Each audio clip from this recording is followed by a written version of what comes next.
सांज वेळ ही हळवी सुखाची, पावलांची लय मातीशी जुळली.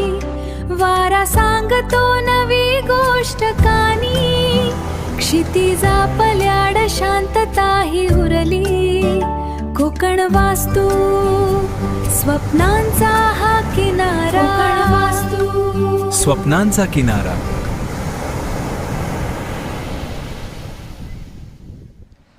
नमस्कार मित्रांनो, कसे आहात? मजेत ना? मी तुमचा होस्ट आणि दोस्त ओंकार भाटकर कोकण वास्तूच्या आपल्या नव्या कोऱ्या एपिसोडमध्ये तुमचं स्वागत करतो आहे. मित्रांनो, आजचा व्हिडिओ खास आहे. आत्तापर्यंत मला ऑफिसमध्ये बऱ्याच लोकांचे कॉल येऊन गेले आहेत या 2 ते 3 वर्षामध्ये की ज्यांची टोकन अमाऊंट जी आहे प्रॉपर्टीमध्ये दिलेली ही अडकलेली आहे आणि ती रिट्रीव्ह पुन्हा परत कशी करून घ्यायची. तर यात जे काय मला समजून आलं त्यात एकच गोष्ट होती, ती म्हणजे एजंटने केला फ्रॉड किंवा मालकांबरोबर न केलेला करार. आता या काय गोष्टी आहेत, लोकांसोबत काय गोष्टी घडल्या आहेत याची आपण या व्हिडिओच्या माध्यमातून माहिती घेणार आहोत. तर सर्वात पहिल्यांदा कोकणात प्रॉपर्टी सर्वांना घ्यायची असते, पण प्रॉपर्टी घेण्यासाठी प्रॉपर्टी पाहावी लागते आणि त्यासाठी विविध माध्यमं आहेत. 99 एकर्स असेल, हाऊसिंग असेल, आपलं कोकण वास्तूचा प्लॅटफॉर्म असेल आणि याच्या व्यतिरिक्त देखील अनेक यूट्यूब चॅनल्स आहेत, इंस्टाग्राम चॅनल्स आहेत, ज्यावर प्रॉपर्टीची माहिती ही आपल्यापर्यंत पोहोचवली जाते. तो असतो व्हिडिओ. आपण हा व्हिडिओ फक्त टी व्हीवर किंवा व्हॉट्सॲपला किंवा आपल्या मोबाईलला पाहिलेला असतो. प्रत्यक्ष आपण जागा पाहिलेली नसते. तर काय करतो की पहिल्यांदा आपण साईट व्हिजिट करतो. साईट व्हिजिट झाल्यानंतर आपण पहिला प्रश्न विचारतो, ती म्हणजे ही जागा कशी आहे, क्लिअर टायटल आहे का, ह्याची डॉक्युमेंट्स काय आहेत, सातबारावर किती नावं आहेत. तर तिकडचा जो कोण लोकल एजंट असतो तो बोलतो की हो, क्लिअर टायटल प्रॉपर्टी आहे आणि तुम्ही एक काम करा, टोकन अमाऊंट ट्रान्सफर करा. आणि त्याच्यातच कोणताही विचार न करता तुम्ही जे पैसे ट्रान्सफर केला आहात त्यात अडकता. ती टोकन अमाऊंट जी आहे, जर प्रॉपर्टी चुकीची निघाली किंवा प्रॉपर्टीमध्ये काही प्रॉब्लेम असेल तर ती पुन्हा रिट्रीव्ह करणं, पुन्हा परत घेणं हे आपल्या अंगाशी येतं आणि ते प्रॉब्लेमॅटिक होऊन जातं. तर त्यासाठीच आज काही गोष्टी आहेत ती आपण समजून घेणार आहोत. आता पहिला मुद्दा आहे तो एजंटचा किंवा ब्रोकरचा. आपण यूट्यूब किंवा इंस्टाग्राम, फेसबुक याच्या माध्यमातून ती प्रॉपर्टी पाहता. प्रॉपर्टी बघितल्यावर तुम्हाला समजतं की अरे बापरे, खूप रिजनेबल किमतीमध्ये प्रॉपर्टी आहे, तर पटकन जाऊन ही प्रॉपर्टी बुक केली पाहिजे किंवा आपण लगेच ऑनलाईन टोकन ट्रान्सफर केलं पाहिजे. तर मगाशी बोलल्याप्रमाणे पहिल्यांदा प्रत्यक्ष प्रॉपर्टी पाहणं आणि व्हिडिओच्या माध्यमातून प्रॉपर्टी पाहणं याच्यामध्ये जमीन आसमानाचा फरक आहे. त्यामुळे पहिली गोष्ट जी तुम्हाला करायची आहे, कुठली प्रॉपर्टी पसंत पडली तरी देखील प्रत्यक्ष त्या जागेवर जा, व्हिजिट करा आणि नंतर तुम्ही तो कॉल घ्या. कधीकधी ती प्रॉपर्टी आपल्या पहिल्या क्षणात प्रेमात पडावी अशा स्वरूपाची असते आणि आपल्याला वाटतं की आपण ते लगेच टोकन टाकून आपण ती बुक करावी. कारण आपल्यासारखे बरेच लोक असणार आहेत की यांना ह्या किमतीमध्ये प्रॉपर्टी पाहिजे असणार आहे. त्यामुळे फर्स्ट कम फर्स्ट डिझर्व या स्वरूपामध्ये त्या प्रॉपर्टी असतात. तर आपण कोणताही विचार न करता त्या एजंटला विचारतो, हरकत नाही आहे, मला प्रॉपर्टी आवडली आहे, मला टोकन ट्रान्सफर करायचे आहे. आणि ह्याच मुद्द्यावर बऱ्याच लोकांचे पैसे हे अडकलेले आहेत, बुडलेले आहेत किंवा अजूनही ते पुन्हा रिट्रीव्ह करू शकले नाही आहेत. कारण एजंटला पैसे ट्रान्सफर करणं हा सगळ्यात मोठा चुकीचा निर्णय असतो. मित्रांनो, या ठिकाणी टोकन ही जी अमाऊंट आहे ती तुम्हाला फक्त आणि फक्त जागा मालकांनाच ट्रान्सफर करायची आहे. जर तो एजंट म्हणाला की तुम्ही माझ्या अकाउंटला ट्रान्सफर करा, मी जागा मालकांना ट्रान्सफर करतो किंवा मी त्याची पॉवर ऑफ अटर्नी घेतलेली आहे, मलाच ट्रान्सफर करा, तर ह्या सगळ्या गोष्टी पहिल्या व्हेरीफाय करणं गरजेच्या असतात. सातबारा, आता तुम्ही म्हणताय की टोकन ट्रान्सफर करायचे, तर सातबारा आणि नकाशा या 2 गोष्टी पहिल्यांदा बघून आपण घेतल्या पाहिजेत. प्रॉपर्टी आपण प्रत्यक्ष व्हिजिट केलात, प्रॉपर्टी पसंत पडली आणि टोकन ट्रान्सफर करायचे, तर त्यावेळेला सातबाऱ्यावर किती नावं आहेत हे पहिलं तुम्ही चेक करा. कधीकधी एक नाव असतं, कधीकधी एक 5 ते 6 नावं असतात, कधीकधी एक 20 ते 25 नावं असतात. त्यामुळे आता ह्या ठिकाणी फक्त एक नाव असेल तर काय प्रॉब्लेम नाही आहे. तुम्ही त्या एजंटला बोलू शकता की मला जागा मालक यांच्यासोबत मीटिंग करून घ्या, त्यांच्यासोबत आपण रेट फायनल करूया आणि मी लगेच टोकन अमाऊंट जी आहे ही यांना ट्रान्सफर करतो. ओके, तर त्यावेळेला तुम्ही मालकांशी बोलून त्या पर्टिक्युलर अकाउंटला टोकन ट्रान्सफर करू शकता. कुठला? सातबारा आणि बेसिक नकाशा चेक करून. आणि त्यानंतर तुम्हाला लिगल फॉर्मॅलिटी जे आहेत, सर्च रिपोर्ट, पेपर नोट, या गोष्टी करायच्याच आहेत. सातबाऱ्यावर एकापेक्षा 2 नावं असतील, 3 नावं असतील किंवा एक 20 ते 25 नावं असतील, तर त्यावेळेला काय करायचं आहे? जेव्हा खूप जास्त नावं असतात तर अशा वेळेला मोस्टली कोणतरी त्याच्या जागा मालकांपैकी एका माणसाने सगळ्यांची जी आहे ती एक्झिक्युशन पॉवर ऑफ अटर्नी ही घेतलेली असते. तर ती आपण वकिलांमार्फत चेक करू शकता आणि एक्झिक्युशन पॉवर ऑफ अटर्नी घेतली असेल तर त्या माणसाच्या अकाउंटला आपण टोकन ट्रान्सफर करू शकता. पण ती जर घेतली नसेल तर जेवढी सातबाऱ्यावर नावं आहेत, सपोज 5 नावं असतील, तर आणि तुम्ही ट्रान्सफर करताय 1,00,000 रुपयाचं टोकन अमाऊंट, तर 5ही नावांच्या ह्याला प्रत्येकाला 1,00,000 पाठवायचे नाही आहेत. प्रत्येकाच्या अकाउंटला 20,000 20,000 20,000 अशा प्रकारे 1,00,000 अमाऊंट जी आहे 5 लोकांना आपण ट्रान्सफर करू शकता.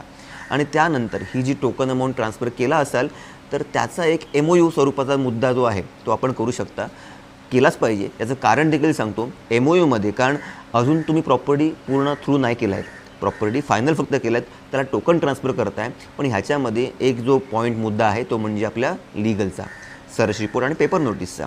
याच्यामध्ये आपल्याला पेपर नोटीससाठी साधारणपणे 15 डेज किंवा कमीत कमी 7 दिवस तरी आपल्याला द्यावे लागतात, ज्याच्यामध्ये आपण प्रॉपर्टी परचेस करत आहात त्यावर कोणाचं ऑब्जेक्शन असल्यास तुम्हाला ते समजतं की बाबा ही प्रॉपर्टी याच्या आधी मी टोकन दिलं होतं कोणतरी माणसाने, त्यामुळे तुम्ही घेऊ नका, किंवा याच्यामध्ये लिटिगेशन्स आहेत, आमचा त्याच्यावर आक्षेप आहे, असा शेजारचा मनुष्य वगैरे त्या प्रॉपर्टीच्या केसमध्ये तुम्हाला बोलू शकतो. यासाठी पेपर नोटीस.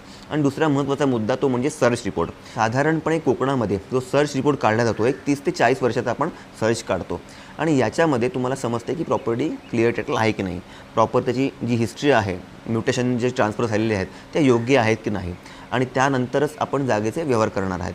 म्हणून तो MOU हा खूप इम्पॉर्टंट रोल प्ले करतो. आपण जेव्हा टोकन ट्रान्सफर करता तेव्हा त्या MOUमध्ये हा उल्लेख असतो की बाबा या जागेच्या संदर्भामध्ये हे एवढे ओनर आहेत, प्रत्येकाला एक्स अमाऊंट मी टोकन म्हणून दिलेली आहे आणि पुढच्या 30 दिवसामध्ये जागा मालकांनी जी माझ्या सर्च रिपोर्टला लागणारे डॉक्युमेंट्स आहेत, फेरफार असतील, म्युटेशन एंट्री असतील, 8 असेल, नकाशा असेल, 7/12 असेल, सर्व गोष्टी ज्या आहेत या मला प्रोव्हाइड करायच्या आहेत. ज्या वकिला सांगतील त्या. सर्च रिपोर्ट ओके आला, पेपर नोटीसमध्ये कोणाचं ऑब्जेक्शन आलं नाही तरच आपण हे डॉक्युमेंट एक्झिक्यूट करणार आहोत. जर काय लिटिगेशन आलं तर बिनव्याजी पैसे जे मी टोकन दिलेले आहेत ते मला परत मिळावेत विदिन अ मंथ. ओके, ह्या आपण गोष्टी MOUमध्ये टाकतो जेणेकरून तुम्ही जी ट्रान्सफर केलेली टोकन अमाऊंट आहे ती सिक्युअर्ड राहते, म्हणजे तुमची कोणत्याही प्रकारे ॲटलिस्ट जागा मालकांकडून तरी फसवणूक होऊ शकत नाही. त्यामुळे ह्या गोष्टी आपण काळजी घेतल्या पाहिजेत. आणि दुसरा मुद्दा जो सर्रास आता कोकणामध्ये चालू आहे किंवा या चुकीच्या गोष्टी होत आहेत त्या म्हणजे एजंटने टोकन अमाऊंट घेणं. आता ही एक बेसिक गोष्ट आहे, म्हणजे आत्ताच्या घडीला आपण म्हणा किंवा कमेंट कराल की कोण ट्रान्सफर करतं, एवढं कोण मूर्ख आहे की टोकन अमाऊंट जी आहे ती आपण एजंटला ट्रान्सफर करतो आहे. पण नाही, या गोष्टी पूर्वापार होत चालल्या आहेत आणि आजही लोक जे आहेत ना हे फसत आहेत. त्याला एकमेव कारण आहे ती म्हणजे ती प्रॉपर्टीची किंमत. मित्रांनो, आपल्या सर्वांना माहिती आहे की सपोज तुम्हाला एखादं घर कोकणी मिळतं आहे छानपैकी 18 लाखामध्ये, 15 लाखामध्ये, आणि ती किंमत एवढी एन्चँटिंग आहे की कोणताही विचार न करता जो ब्रोकर म्हणेल त्याच्या अकाउंटला जे कस्टमर आहेत हे टोकन ट्रान्सफर करत आहेत आणि त्यानंतर पैसे हे पूर्णपणे अडकून जात आहेत, स्टकअप होत आहेत. आताच्या घडला मला आपल्या क्लायंटकडनंच, आपल्या कोकण वास्तूच्या कस्टमरकडनंच समजलं आहे की बऱ्याच लोकांची पैसे जे हे एजंटकडे किंवा ब्रोकरकडे अडकलेले आहेत. मालकांकडनं आपले पैसे जे आहेत हे आपण रिट्रीव्ह करू शकता, कारण जर आपण MOU केला असाल तर तो साधा पुरावा राहतो आहे. कोणत्याही परिस्थितीमध्ये तुम्ही ते जे आहेत हे कुठल्या तरी येणं मार्गाने पैसे जे आहेत हे रिट्रीव्ह करू शकता. पण एजंटकडे आपण ट्रान्सफर केला असाल तर काय करणार? आताच्या घडीला जे मोस्टली फसवणुकीचे प्रकार होत आहेत हे टोकनच्या स्वरूपामध्ये होत आहेत. त्यामुळे तुम्ही कोकण वास्तूच्या फॅमिलीने तरी हा निर्णय अगदी शांतपणे समजून घ्यायचा आहे की टोकन अमाऊंट ही अशी हवेत ट्रान्सफर नाही करायची आहेत. पहिल्यांदा तुम्हाला प्रत्यक्ष साईट व्हिजिट करायची आहे, जागा मालकांशी पर्सनली बोलायचं आहे, रेटमध्ये तुम्ही काय ते नेगोशिएट करून फायनल रेट ठरवून घ्यायचा आहे आणि त्यानंतर फक्त आणि फक्त जागा मालक यांच्याच अकाउंटला पैसे हे ट्रान्सफर करायचे आहेत. तुम्ही म्हणाल की असं कोण करतं आहे का? तर नाही मित्रांनो, या साधारणपणे 5 ते 6 महिन्यामध्ये किंवा 2 वर्षामध्ये जे काही आपल्या कस्टमरनीच सांगितले अनुभव आहेत हे तुम्हाला मी सांगतो आहे. मी त्या एजंटची, ब्रोकरची नावं घेऊ शकत नाही किंवा मला घ्यायची इच्छा देखील नाही आहे. मित्रांनो, हे फसवणुकीचे प्रकार कोकणामध्ये जे होत आहेत ते लवकरात लवकर थांबले पाहिजेत. आता आपले जे महसूल मंत्री आहेत बावनकुळे साहेब यांनी बरेच चांगले निर्णय घेतलेले आहेत, ज्याच्यामुळे हे फसवणुकीचे प्रकार ऑलमोस्ट नाहीसे होतील, कमी होतील. पण हा टोकन नावाचा जो विषय आहे तर त्याच्यामध्ये तुमची फसवणूक जर होत असेल तर ही काळजी घेणं गरजेचं आहे. कोणत्याही परिस्थितीमध्ये तुम्हाला टोकन अमाऊंट जी ट्रान्सफर केली आहे ही प्रत्यक्ष साईट व्हिजिट केल्यानंतर, जागा मालकांशी बोलल्यानंतर, रेट फायनल केल्यानंतर आणि जेवढी 7/12वर नावं आहेत त्या सर्वांना पैसे देऊनच करायचे आहे आणि त्यासोबत तुमचा MOU होणं हा गरजेचा आहे. कोणत्याही परिस्थितीमध्ये ब्रोकरला, एजंटला टोकन अमाऊंट तुम्ही दिलात तर त्याला सर्वस्वी रिस्पॉन्सिबल तुम्हीच राहणार आहात आणि ते पुन्हा पैसे रिट्रीव्ह करणं हे थोडं डिफिकल्ट तुमच्यासाठी होऊन जाईल.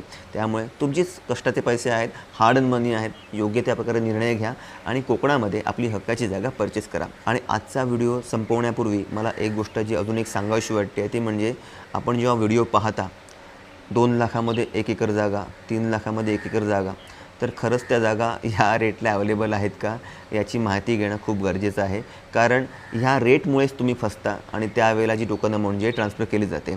आणि ह्याच्यामध्ये मी एक लास्ट टाईम व्हिडिओ केला होता की कसे हे 1.5 लाख रुपये 2 लाख रुपये एकरच्या जागा असतात याच्या नावावर साईट विजिटच्या नावाखाली पैसे घेतले जातात आणि तुमची फसवणूक केली जाते. बोट दाखवा पैसे कमवा हे सध्याचे विषय कोकणामध्ये एजंटच्या मार्फत चालू आहेत. त्यामुळे सुज्ञ बना, आपले हक्काचे पैसे आहेत आणि योग्य ठिकाणी कोणती फसवणूक न करता त्या पैशाची इन्व्हेस्टमेंट झाली पाहिजे याची तुम्ही काळजी नक्की घ्या. मित्रांनो, आजचा आपला कोकण वास्तूचा एपिसोड तुम्हाला आवडला असेल तर हक्काने लाईक करा आणि आपल्या चॅनलला न विसरता सबस्क्राईब देखील करा. आणि अजून एक गोष्ट, आपल्या कोकण वास्तूचा ऑफिशियल व्हॉट्सॲप ग्रुप आहे ज्यावर कोकणामधील प्रॉपर्टीची माहिती ही ऑलमोस्ट दररोज असते आणि त्या प्रॉपर्टीची माहिती मिस न करण्यासाठी मी तुम्हाला डिस्क्रिप्शन बॉक्समध्ये आपल्या कोकण वास्तूच्या व्हॉट्सॲप ग्रुपची लिंक देत आहे. त्यावर क्लिक करून आपण तो ग्रुप जॉईन करू शकता, जेणेकरून कोकणामधील प्रॉपर्टीची माहिती आपण घर बसल्या घेऊ शकाल केवळ एका मोबाईलच्या क्लिकवर. पुन्हा भेटू एका नव्या एपिसोडसह. तोपर्यंत श्री स्वामी समर्थ.